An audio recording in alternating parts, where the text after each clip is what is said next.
자, 설명하시느라고 수고하신 우리 김 교수님께 박수 한번. 자, 안녕하세요. 박병원입니다. 저는 여기서 우리 1차 과목에 행정법을 맡아서 이제 강의를 하게 되는데요. 오늘 뭐 설명회라고 그래서 1, 2차 이제 통틀어서 하는데 설명회 한다고 그래서 이제 저 왔는데 보니까 여러분들 보면서 이제 궁금한 건 뭐냐면 여러분들이 평소에 다른 뭐 자격증이라든가 공무원 시험 공부라든가 이런 거 해보신 분이 있는지 아니면 처음 해보는 건지 이런 게 좀 궁금한데 실제로 제가 기본 강좌를 들어가게 되면 저는 한 번도 공부를 안 하신 분들을 앉혀놓고 한다는 생각으로 강의를 합니다. 아시겠죠? 그러니까 전혀 내가 이쪽에 모른다 해서 겁내실 필요는 없고요. 시작을 하시면 되는데 자, 오늘 설명회에서 뭐 깊이 있게 뭐 이렇게 할 건 없을 것 같고 기본적으로 여러분들이 궁금하신 게 있을 것 같아요. 행정사 지금 여기 설명이라고 앉아 있지만 궁금한 게 이제 뭐냐면 행정사가 뭐 하는 일인가? 이것도 지금 좀 모호하게 그렇죠? 좀 뜬구름 잡기 식으로 이렇게 생각하시는 경우들이 있을 것 같아요. 아니 실제로 저기 밖에서 이렇게 보면 제가 행정사 강의하고 있다 그러면 그게 뭐야 라고 묻는 사람들이 굉장히 많아요. 그렇죠? 행정사는 한마디로 얘기하면 행정사법 2조에 가보시면 여러분들이 해야 될 업무가 나와 있어요. 여러분들이 해야 되는 업무. 그 업무가 뭐냐면 행정기관과 관련된 그 기관들에게 서류를 제출하거나 이런 거를 갖다가 대신 해줄 수 있거나 아니면 행정 관련된 거 민원 이런 거 제기할 때 그런 걸 상담해 주거나 그런 서류들을 써주거나 대신 인가 허가를 받는데 그런 서류들을 작성해 주거나 이런 게 일반적인 거예요. 그렇죠? 그러면서 지금 현재 우리나라에서 행정사는 셋으로 분류가 되어 있습니다. 일반 행정사, 기술 행정사, 외국어 번역 행정사 이렇게 되어 있는데요.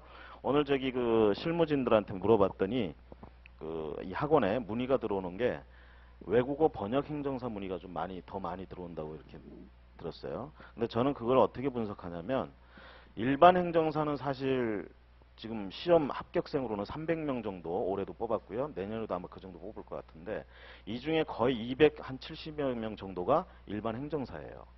나머지 외국어 번역 행정사가 한 20몇 명 되고 기술 행정사는 3, 4명인가 이렇게 뽑습니다. 이게 현실이에요. 근데 사람들이 왜 외국어 번역 행정사에 더 관심이 이렇게 많고 질문이 자주 오느냐? 일반 행정사는 아까 얘기한 것처럼 그냥 행정사 했을 때 그냥 뜬구름 잡기로 뭐 하는 건지 이게 좀 모호하니까 사람들이. 하지만 외국어 번역 행정사는 딱 들어도 뭘 하는 거다 라는 걸 아시고 그 다음에 그 시장이 눈에 보이거든요. 할 일이 눈에 딱 보이는 거야. 뭘 해야 되고 내가 뭘 해서 먹고 살아야 되는지가 딱 보인다는 얘기지.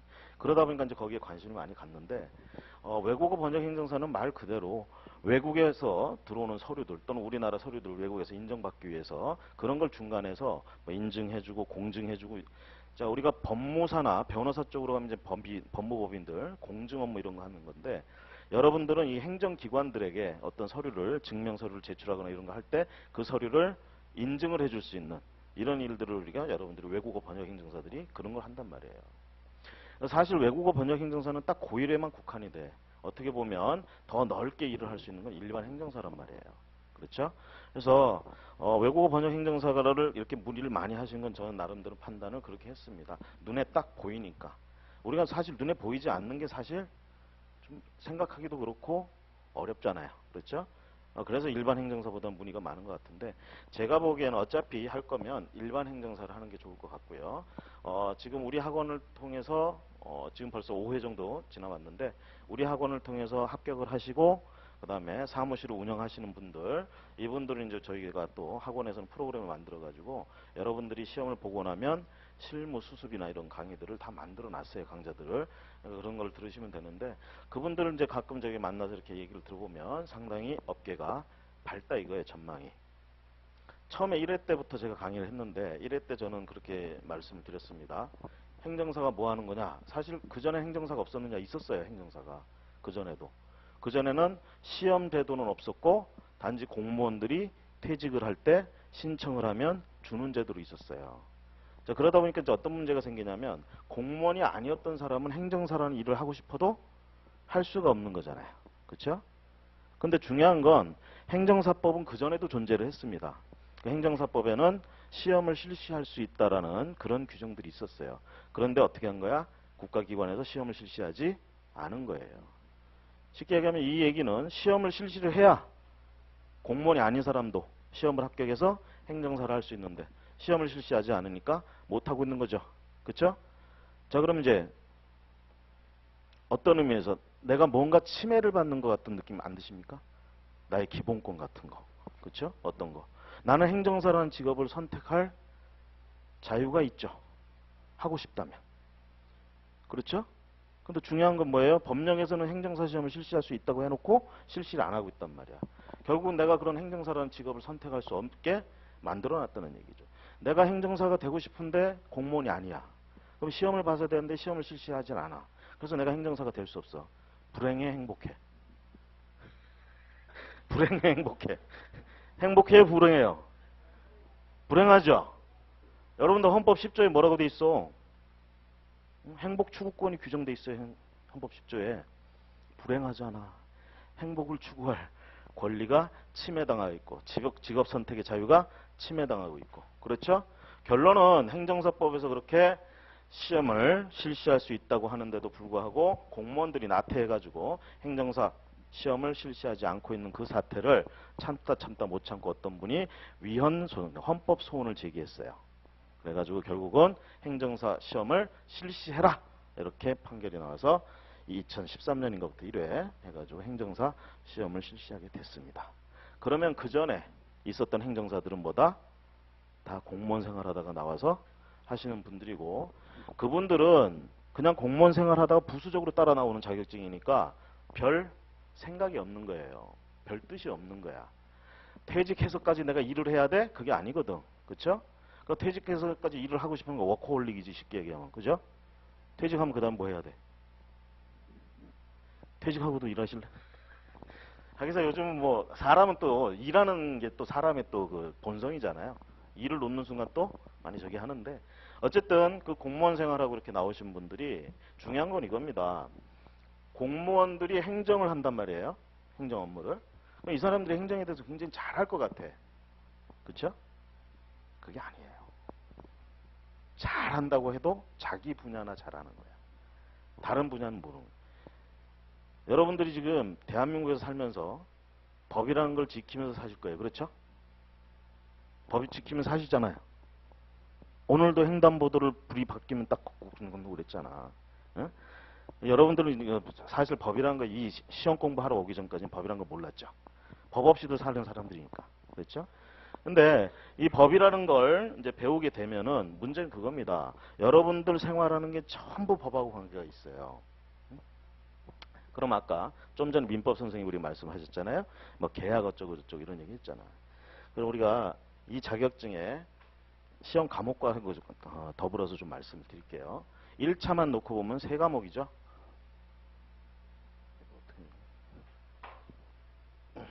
1차만 놓고 보면 3과목입니다. 그래서 아까 말씀하신 민법이 있고요. 그 다음에 행정학이 있고 행정법이 있습니다.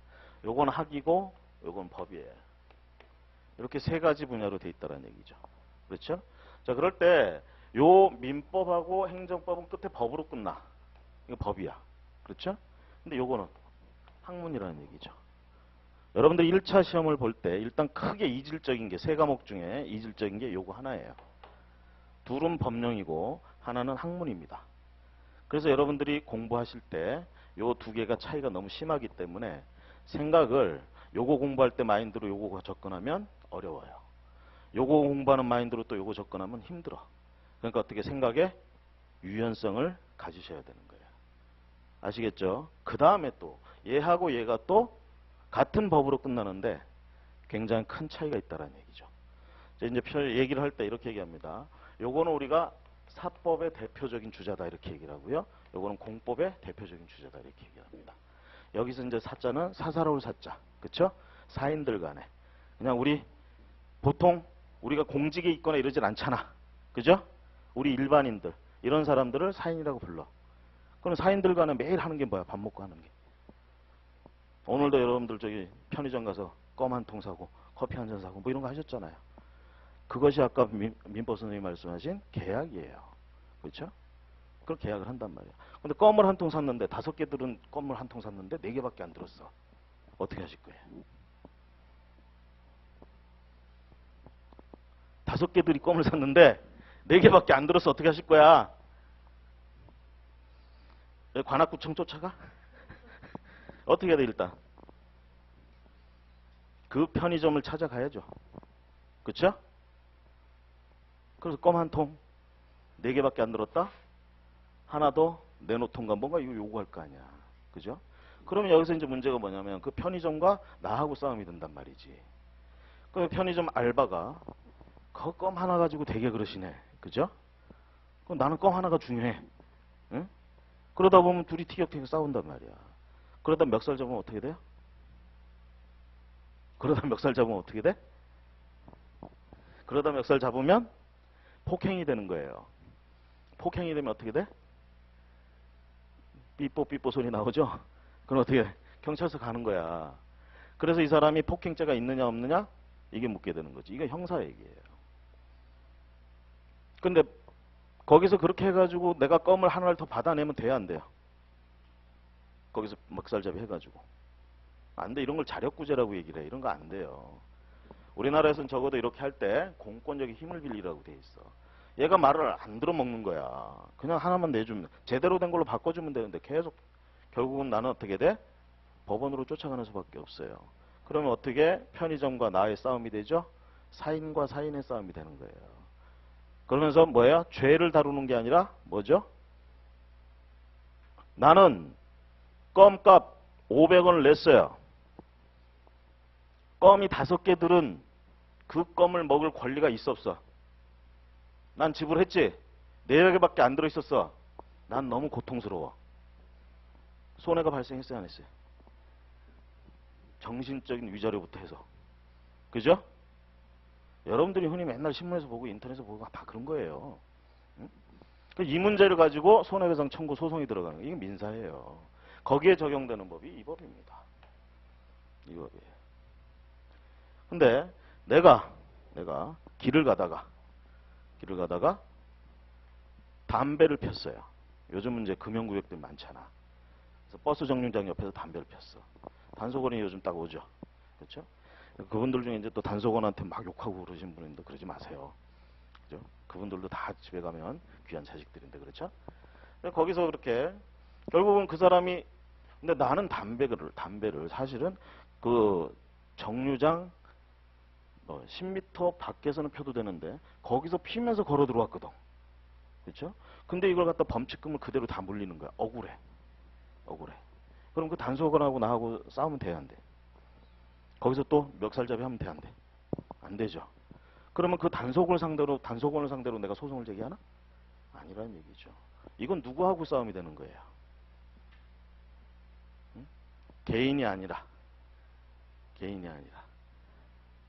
그 질서를 강요하는 국가가 상대인 거예요. 국가, 지자체가. 그렇죠? 이런 애들 우리 행정주체라고 얘기를 하잖아요. 국가나 지방자치단체. 멀리 갈 것도 없어. 서울 같은 경우는 저 각 구청들 있죠. 이게 다 지방자치단체야. 걔들하고 싸우게 되는 거예요. 금융구역이 너무 넓다. 나에게는 흡연권이 있다. 그걸 단속하고 싸워봐야 소용이 없다는 얘기지. 그래서 거기에 적용될 수 있는 분야가 이쪽입니다. 그럼 이제 굳이 관계로 나타나면 대개 주체를 동그랗게 했을 때 이런 관계가 있고요. 그 다음에 이런 관계가 있습니다. 이런 관계. 그러면 이렇게 되는 관계를 일반적으로 얘기할 때 우리가 사인들 간의 관계예요. 대등한 관계라고 얘기를 하죠. 누가 더 우월한 지위를 가지고 하는 게 아니라 그래서 대등한 관계 속에서 계약을 하는 거예요. 이에 반해서 아까 담배 피지 마라. 여긴 금연구역이다. 이렇게 얘기하는 건 얘가 얘기하는 거고 거기서 담배를 핀 건 나야. 그렇죠? 그러면 이런 관계를 맺게 되는 겁니다. 하다못해 여러분들이 예를 들어서 음식점을 하려고 그래. 그럼 식품위생법상 음식점 하려면 허가를 받아야 된다. 이렇게 되면 그 허가는 어디 가서 받아요? 구청의 담당 과에 가서 허가 신청을 하겠지. 그렇죠? 구청에 가시면 1층에 민원실 있잖아요. 종합민원실 해가지고 로비에. 예? 거기 가면 친절하게 안내해 주신 분도 있고. 거기서 허가 신청을 한단 말이야. 자, 내가 음식점이 하고 싶어. 사인이. 누굴 쫓아가? 지자체를 쫓아가요. 그쵸? 이런 관계. 그러면 이쪽하고 지금 나하고 계약하는 거예요? 아니죠. 이쪽에서는 허가 또는 인가를 해주는 거지. 그런 처분이라는 걸 이렇게 한단 말이야. 여기서 매도인과 매수인이 사인과 사인이 누가 우월한 주의에서 물건을 팔고 물건을 사고 그게 아니거든. 똑같은 대등한 관계에서. 하지만 이런 거는 다르다는 얘기지. 그럴 때 대개 이쪽이 이제 적용되는 게 사법이고 이쪽이 적용되는 게 공법이다, 행정법이다 이렇게 얘기를 합니다. 그러니까 같은 법이지만 분야가 달라요.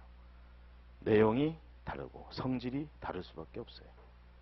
그래서 여러분들 1차 과목을 공부하실 때 이쪽은 얘하고 구별해서 생각을 좀 하셔야 되고 얘들을 또 공부할 때는 이 관계를 염두에 두시면서 공부를 하셔야 수월할 거고요. 거기다가 더 이제 덧붙이자면 지금 이제 여러분들이 법하고 관련된 자격증 그러면 머릿속에 퍼뜩 떠오르는 게 뭐야? 법하고 관계된 자격증. 법으로 밥을 벌어먹고 사는 사람들. 누가 있어? 변호사, 변리사, 공인노무사, 법무사. 이 법무사는 무사도 아닌 것들이 법무사라. 응? 있잖아. 그죠? 이런 사람들이 있고요. 지금 행정사도 법을 가지고 먹고 사는 사람이 됩니다. 그렇죠? 그러면 결국은 이 사람들은 법을 가지고 먹고 사는데 중요한 건 어떤 분야의 법을 주로 가지고 먹고 사느냐 이 얘기야. 변호사는 어떤 분야의 법이든 상관하지 않아요. 그렇죠? 그런데 주로 변호사들은 취급하는 게 사인들 간의 문제는 많이 들어가. 법무사도 그렇고 되게 그렇단 말이야. 결국은 행정기관하고 관계되는 전문적인 자격증 행정사가 있었지만 아까도 얘기했듯이 그런 연유로 죽어 있다가 이제 행정사 시험을 통해서 사람들의 관심이 조금씩 가고 있다는 얘기죠. 그러면 대한민국에서 사적인 영역과 이런 공적인 영역의 법을 따진다면, 분량을 따진다면 어떤 법령이 더 많을까요? 대한민국의 법이 지금 현재 시행되고 있는 법이 수천 수만 개예요. 응? 그 중에 이쪽이 많을까? 이쪽이 많을까? 이쪽이 80% 90%예요. 그러니까 여러분들이 훨씬 더 넓은 시장을 겨냥하게 된다는 얘기지. 그렇죠? 그러면서 여러분들이 이 공부를 해야 되는 이유 중에 하나는 가성비예요. 가성비라는 말 많이 들어보셨죠? 뭔 뜻인지 아세요? 에? 가성비. 가격 대비 좋은 거. 여러분들은 지금 이 시험을 날로 먹을 생각은 없으시죠? 공부하실 거잖아. 안 하실 거예요? 그냥 공부 안 하고 이렇게 있다가 학원에서 찍어주는 문제 딱 가서 풀고 그냥 학교 갈 거야? 그건 아니잖아. 평상시에 공부를 할 거 아니에요. 그렇죠? 그러면 중요한 건 아까 얘기했던 변호사, 법무사 모든 것들이 다 시험제도가 있어요. 그러면 그 시험들을 보기 위해선 시험 공부를 해야 되겠죠. 그렇죠? 여기서 말씀드린 가성비라는 건 돈 들어가는 문제가 아니라 시간, 공부하는 시간, 노력 이거 했을 때 아직까지는 행정사가 쉽습니다. 훨씬 쉬워요. 들어가는 노력에 비해서 아웃풋이 좋다는 얘기지. 일단 취득을 하면 제가 1회 때부터 계속 말씀드렸거든요. 합격하시는 분들, 공부하시는 분들한테 여러분들은 이번에 합격하면 굉장히 어깨가 무겁다. 왜? 기존에 공무원 하다 나오신 분들은 일을 거의 안 해요. 다 그냥 장롱면허야. 응? 결국은 시험에 합격한 이런 분들이 실제로 시장에 나가서 일을 하신단 말이에요. 그럼 이분들이 이제 어떻게 보면 행정사 1세대나 마찬가지예요. 이런 분들이. 그러면 이 시장은 예를 들어서 여러분들이 집을 한 채 짓는다고 해봅시다. 집을 한 채 지으면 그냥 지으면 돼요? 내 땅이 있으니까? 뭐 해야 될 것 같지? 뭔가 해야 될 것 같지? 뭘 해야 돼? 내가 삽질할 수 없잖아. 먼저 뭘 해야 돼? 건물 지어줄 사람하고 계약을 맺어야겠지. 그러면 그 사람이 건물을 지어주는데 그 사람이 그냥 와서 짓질 않아요. 쉽게 얘기하면 대한민국에서는 건축을 하려면 기본적으로 허가를 받아야 돼요. 아무리 내 땅이라고 하더라도. 그럼 그 허가 신청 누가 해? 허가는 어디서 해줘? 그 지자체에서 해주는 거예요. 응? 해당 자기 그 지역 지자체. 그럼 그 허가 신청서 누가 내? 대개는 지금까지 건축 설계사들이 다 내고 한단 말이야. 그거 보세요. 지자체 상대로 뭐 하고 있어요? 서류 제출해서 허가 신청하고 있잖아. 그거를 건축 설계사가 하고 있어. 이거 행정사가 해야 되는 거예요. 그렇죠? 예를 그렇게 말씀드리는 이유는 뭐냐면 여러분들이 해야 될 그 많은 일들을 다른 자격증들에서 다 잠식하고 있다는 얘기예요. 그거 다 뺏어와야 돼. 그래서 1세대에 취득하신 분들은 제가 항상 어깨가 무겁다. 당신들이 이 시장을 개척을 해야, 그쵸? 뺏긴 거 다 찾아와야 뒤에 합격하신 분들이 편하게 먹고 산다. 이런 말씀을 드립니다. 여러분도 아직까지는 마찬가지고요. 그래서 가성비 얘기를 하자면 다른 시험에 비해서 아직까지는 시험 문제들이 좀 쉬운 편입니다. 쉬운 편이고 그 다음에 1차, 2차 놓고 보면 1차는 어떤 의미에서 보면은 요식행위라고 보시면 돼요. 1차는 찍기이기 때문에 그쵸? 몰라도 번호는 쓸 수 있잖아. 응? 1번부터 5번 중에 하나를 찍으면 돼. 응? 몰라도 번호는 찍을 수 있단 말이야. 근데 2차는 아예 얘기가 틀려요. 모르면 교수님 죄송합니다. 이런 말도 쓸 수가 없어. 이건 대학이 학교가 아니니까. 우리 학교 다닐 땐 그러잖아요. 모르면 그냥 밑에다 교수님 죄송합니다. 어쩌고저쩌고. 그렇죠? 그러면서 이제 애국가 1절부터 4절까지 써. 그런 거 하시잖아. 어? 근데 1차는 그게 아니에요. 1차는. 찍을 수가 있고 2차는 모르면 끝나는 거야. 모르면. 그래서 1차 같은 경우에는 어떤 의미에서 보면 요식행위라 대부분이 여러분들이 학원에서 갖춰놓은 프로그램 조금만 따라가시면 이게 이제 조심해야 되는 게 뭐냐면 너무 쉽다고 생각하다 보니까 학원을 끊어놓고 또 잘 안 나오셔. 왔다 갔다 귀찮거든. 그럼 이제 동영상 이제 강좌 또 제공해 준다 보니까 동영상 보고 앉아 계셔. 동영상 공부로 뭐 공부해 보신 분은 아실 거야. 그게 쉽지가 않아요. 동영상 보는 게. 그러니까 쉽게 얘기하면 쉽다고 생각하고 어떻게 되냐면 제대로 안 하는 거야. 제가 가성비 얘기했을 때는요. 제대로 몇 시간은 해야 된다는 얘기입니다. 다른 거에 비해서 좀 양이 적다는 것뿐이지 제대로 하긴 해야 돼요. 그래서 그런 저기에 빠지지 마시고 일단은 학원에서 제공하는 거 따라오시고 실강을 끊었으면 실강 열심히 동영상을 끊었으면 동영상을 열심히 그쵸? 그 시간만큼 해주셔야 돼. 그거 이상으로 더 깊이 노력할 필요는 아직은 없다는 얘기예요. 하지만 그건 이게 어려운 얘기야. 그 주어진 거 그거 조금 해야 되는 거 그게 학원에서 시키는 대로 하는 거 그것도 힘들어요. 사실은. 그래서 그걸 해주시면 합격을 한단 말이에요. 당연히 합격을 해요. 작년에도 보니까 정말 외국에서 들어오신 분 이분은 이제 언어학적으로 좀 많이 힘드시잖아. 이분도 열심히 하시긴 했는데 이게 아직은 우리나라 말이 좀 생소하다 보니까 그분 빼고는 1차는 다 통과하셨어요. 작년에. 학원에서 하라는 대로 쭉 프로그램 따라오고. 그쵸? 그 시험 장소 가기 전까지 막 괴로워하신 분들이 있었어. 저한테 와서 뭐가 뭔지 모르겠습니다. 근데 그분 나름대로 열심히 하셨거든. 나중에 뚜껑 열어보니까 합격 점수 나왔어요. 그래서 2차를 준비하셨고 올해 2차 보셨을 거야. 작년 얘기 아니라 올해 얘기구나 벌써. 그쵸? 이러고 있다 보니까 막 작년 같아. 응? 그래서 적어도 가성비 좋다 이 얘기는 쉽다라는 얘기지만 그 쉽다고 해서 그냥 하게 되면 나태해지고 계획대로 안 되다 보면 결국은 그것도 안 된다는 얘기입니다. 그러면서 1차는 그렇게 합격을 하지만 중요한 건 정작은 2차. 여러분들 지금 학원에서는 동차 프로그램을 이렇게 만들어 놨어요. 그래서 여러분들이 가급적이면 동차로 같이 공부를 하시는 게 좋고요. 그 다음에 행정법은 이게 민법은 아까 2차 과목에 계약법이 있죠. 거기랑 연계가 되는데 그럼 행정법은 뭐하고 연계되느냐. 행정법은 2차에 있는 뭐 사무관리론, 절차론 이런 거하고 다 조금씩이라도 다 관여가 돼 있어요. 근데 이제 그 선택 과목이 이제 달라지죠. 종류에 따라서 일반 행정사는 행정실무법이라는 게 있고요. 그다음 기술행정사는 회사실무법이라고 있고 그다음에 외국어 번역행정사는 각종 외국어들 인증 점수 그게 필요하고. 그래서 일반 행정사 하시는 분들은 행정실무법이 있기 때문에 이 행정법 자체를 조금 더 심도 있게 하셔야 됩니다. 심도 있게. 1차에서는 뭐 쉽게 해서 합격을 할 수 있겠지만 2차에서 행정실무법이나 이런 거 우리 뒤에 이제 김태선 선생님이 이따 설명을 하시겠지만 그분하고 같이 행정사 실무법을 이렇게 좀 하여 나가려면 행정법을 자체를 조금 더 특히 행정심판이라든가 행정소송 이쪽을 조금 더 심도 있게 해야 되는데 그 부분까지 제가 커버를 해서 해드리는 걸로 강의가 진행될 겁니다.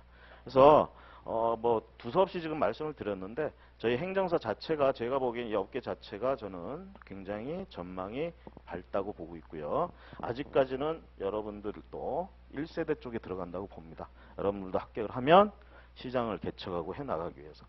지금 실제로 잘 하시는 분도 많아요. 지금 일 자체를 이렇게 합격을 하고 시험 자체는 그래서 일단 자격증을 취득하는 게 이제 목적인데 여러분들 입장에서는 그거는 학원의 프로그램 벌써 5년 차 해오면서 다 검증된 프로그램입니다. 거기 여러분들 그 나눠드린 자료에 보시면 마지막 페이지에 진도 단계 이렇게 해가지고 나와 있는데 1차하고 2차하고 나눠서 1차 보면 간단하게 말씀드린 그겁니다. 아까 그 민법 선생님이 기본서하고 뭐 요약서 뭐 이렇게 얘기를 했는데 행정법 같은 경우 이제 기본서하고 서브노트가 있습니다. 그거 나가고요. 그 다음에 그걸 가지고 이제 2번 돌아가요. 기본 강좌 1번 돌아가고 그걸 다시 단권화하는.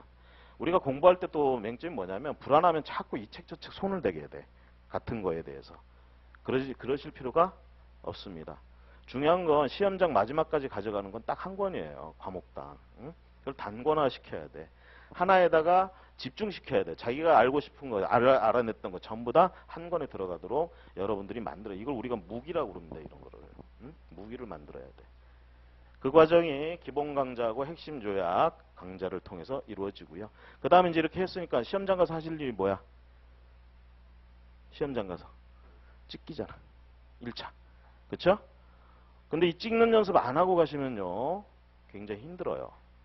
찍는 연습 안 하고 가면 우리가 기본서나 이런 글로만 읽다가 다음 중 옳지 않은 거 5개 중에 하나 골라라 이렇게 딱 갑자기 하면은 이게 연습이 안 돼 있는 상황에서는 시간이 오래 걸립니다. 시간이. 아시겠지만 지금 과목당 25문제씩이에요. 75문제입니다. 쉬는 시간 없이 한 방에 75분 갑니다. 1분당 한 문제예요. 이 풀어보는 연습이 안 돼 있는 분들은 안 돼 있는 분들은 75분 안에 문제를 읽기도 힘들어요. 그래서 그걸 위해서 기본 강좌가 요약 끝나면 우리가 진도별 문제풀이, 객관식 문제풀이가 들어갑니다. 1차 과정만 설명을 드리면 이렇게 되고요. 그리고 이제 그게 끝나면 마지막으로 진짜 시험장에서 시험 보는 것처럼 모의고사 해가지고 시험을 실시합니다. 자, 그래서 학원에서는 진도 그 단계를 이렇게 해가지고 시스템을 만들어 놨고요. 저는 그중 이제 행정법을 맡아서 하고 여러분들이 수업 중에 듣다가 또는 동영상을 보시다가 궁금하신 거 이런 거 있으면 언제든지 학원이나 저한테 문의를 하시면 제가 성심성의껏 가르쳐 드릴 테니까 기운 내고 용기 내서 한번 도전해 보시는 것도 괜찮다고 생각이 됩니다. 저는 이것으로 수업 마치고요. 그 다음 우리 1차 과목의 하이라이트 행정학 선생님 유병준 선생님을 모시겠습니다.